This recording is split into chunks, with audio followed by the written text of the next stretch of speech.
Google AdSense ಅಕೌಂಟಲ್ಲಿ bank details add ಮಾಡಬೇಕಾದ್ರೆ Swift ಕೋಡ್ನ ಕೇಳುತ್ತೆ. ಅದನ್ನು BIC ಕೋಡ್ ಅಂತಲೂ ಕರೀತಾರೆ. ಸೊ ಅದನ್ನು ಯಾವ ರೀತಿ ತಿಳ್ಕೊಳ್ಳೋದು ಅನ್ನೋದನ್ನು ಈ ವಿಡಿಯೋದಲ್ಲಿ ತಿಳಿಸ್ತಾ ಇದ್ದೀನಿ. ಯಾವ ರೀತಿ ಆ ಕೋಡ್ನ ಫೈಂಡ್ ಔಟ್ ಮಾಡೋದು ಅಂತ ಗೂಗಲ್ ಓಪನ್ ಮಾಡಿಕೊಂಡು ಸ್ವಿಫ್ಟ್ ಕೋಡ್ ಫೈಂಡರ್ ಅಂತ ಎಂಟ್ರಿ ಮಾಡಿ. ಸೊ ಮೊದಲನೇದು ಬ್ಯಾಂಕ್ ಕೋಡ್ಸ್ ಅಂತಿದೆ ನೋಡಿ, ಅದ್ರ ಮೇಲೆ ಕ್ಲಿಕ್ ಮಾಡಿ. ಹಾಗೆ ಸ್ವಲ್ಪ ಸ್ಕ್ರಾಲ್ ಮಾಡಿ, ಅಲ್ಲಿ search for A Swift code ಅಂತಿದೆ ನೋಡಿ, ಅಲ್ಲಿ ಸೆಲೆಕ್ಟ್ ಕಂಟ್ರಿ ಮೇಲೆ ಕ್ಲಿಕ್ ಮಾಡಿಬಿಟ್ಟು ಸೆಲೆಕ್ಟ್ ಕಂಟ್ರಿನ ಸೆಲೆಕ್ಟ್ ಮಾಡ್ಕೊಳ್ಳಿ. ಸೊ ನಾನು ಇಂಡಿಯಾ ಸೆಲೆಕ್ಟ್ ಮಾಡ್ಕೊತಾ ಇದ್ದೀನಿ.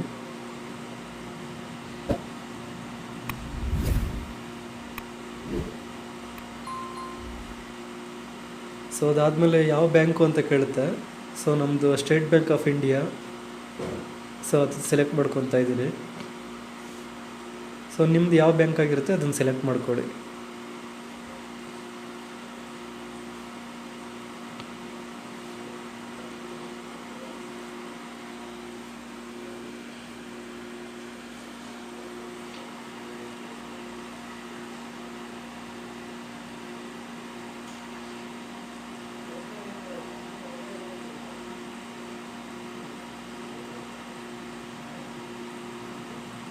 ಸೊ ಅದಾದಮೇಲೆ ಸಿಟಿ ಕೇಳುತ್ತೆ.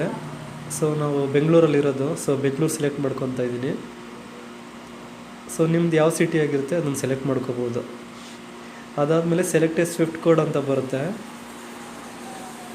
ಬೆಂಗಳೂರಲ್ಲಿ ಸುಮಾರು ಮೇನ್ ಬ್ರ್ಯಾಂಚ್ಗಳಿದ್ದಾವೆ SBIದು. ಆ ಎಲ್ಲ ಮೇನ್ ಬ್ರ್ಯಾಂಚ್ಗಳದ್ದು ಸ್ವಿಫ್ಟ್ ಕೋಡ್ ಕೊಟ್ಟಿದ್ದಾರೆ. ಇದರಲ್ಲಿ ಯಾವ್ದು ಬೇಕಾದರೂ ಹಾಕ್ಬೋದು, ಯಾವ್ದು ಹಾಕಿದ್ರೂ ತೊಗೊಳುತ್ತೆ. ಈಗ ಉದಾಹರಣೆಗೆ ನಮ್ಮ ಬ್ರ್ಯಾಂಚು ಯಲಹಂಕದಲ್ಲಿರೋದು. ಸೊ ಯಲಹಂಕಕ್ಕೆ ಅಂತ ಪರ್ಟಿಕ್ಯುಲರಾಗೆ ಸ್ವಿಫ್ಟ್ ಕೋಡ್ ಕೊಟ್ಟಿರಲ್ಲ, ಮೇನ್ ಹೆಡ್ ಆಫೀಸ್ ಕೊಟ್ಟಿರ್ತಾರೆ. ಸೊ ಅದರಿಂದಾಗಿ ಈ ಲಿಸ್ಟಲ್ಲಿ ಏನು ಬಂದಿದೆ ಅದರಲ್ಲಿ ಯಾವ್ದು ಬೇಕಾದರೂ ಹಾಕ್ಬೋದು, ತಗೊಳುತ್ತೆ. ಸೊ ಈ ವಿಡಿಯೋ ನಿಮ್ಗೆ ಯೂಸ್ಫುಲ್ ಅನಿಸಿದ್ರೆ ದಯವಿಟ್ಟು ಸಬ್ಸ್ಕ್ರೈಬ್ ಮಾಡ್ಕೊಳ್ಳಿ. Thank you so much video ನೋಡಿದ್ದಕ್ಕೆ.